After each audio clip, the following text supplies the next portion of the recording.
video đó nhỉ. Tôi rau đó mà nó nè. Rau thì tàu rất là lâu.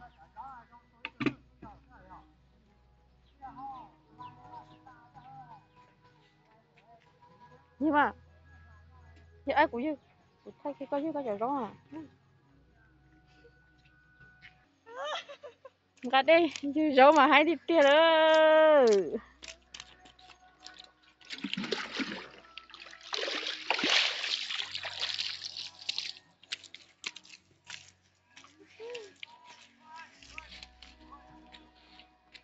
Ngã xé bọn nó là tiền. Ngã tóm bọn nó nè. Cô họ nó đến nữa. Cái bé ơi. Ít thùng cá thấy thùng mảng cá sữa rồi, như rau mà như nhúa thì tiêu.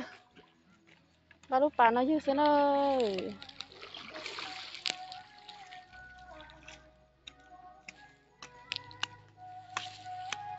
Khẩn ấy dính đỏ.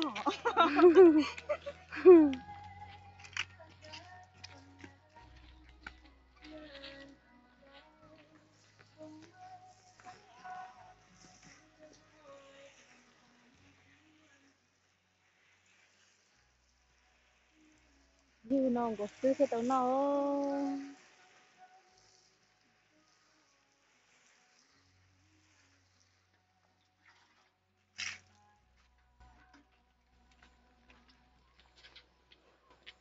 Cho nó hạt tàu nó cho nó nè.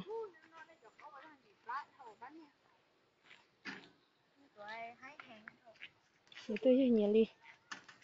Thì giờ trong cái nhiều lắm bố tôi như nhiều chỗ rau.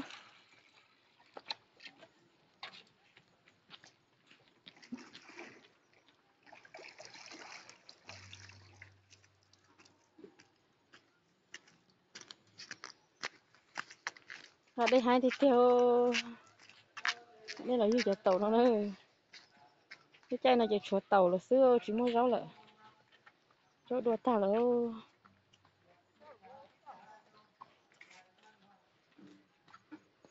tôi là cái lòng gà để theo.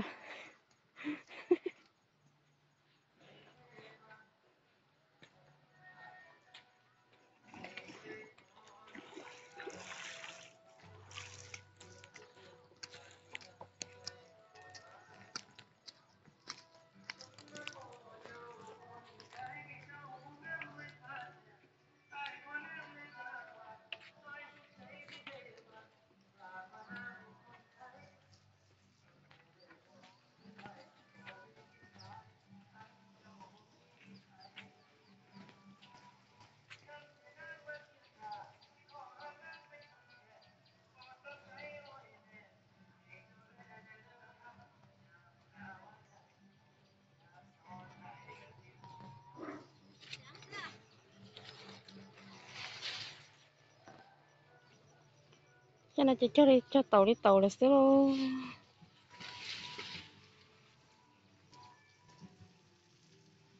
Như để sữa theo tàu nó. Tàu đi tôi ta hả theo.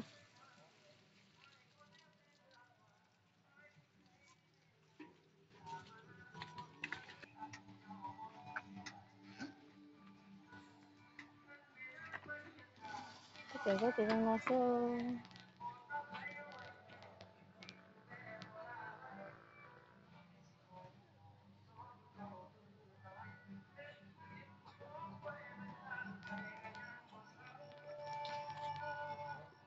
Chị tôi nói chị là ô tô sữa nữa.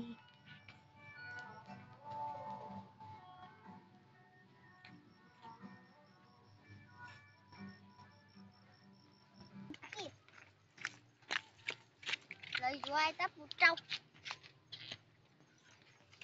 Em lấy dưới cầu tu.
cho nó cho chỉ tàu đây đó cho nó cho treo nó rồi cho mất đây một lát chia ta lợ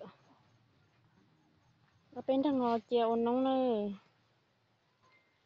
xin chưa cứ theo tàu nào này tàu đúc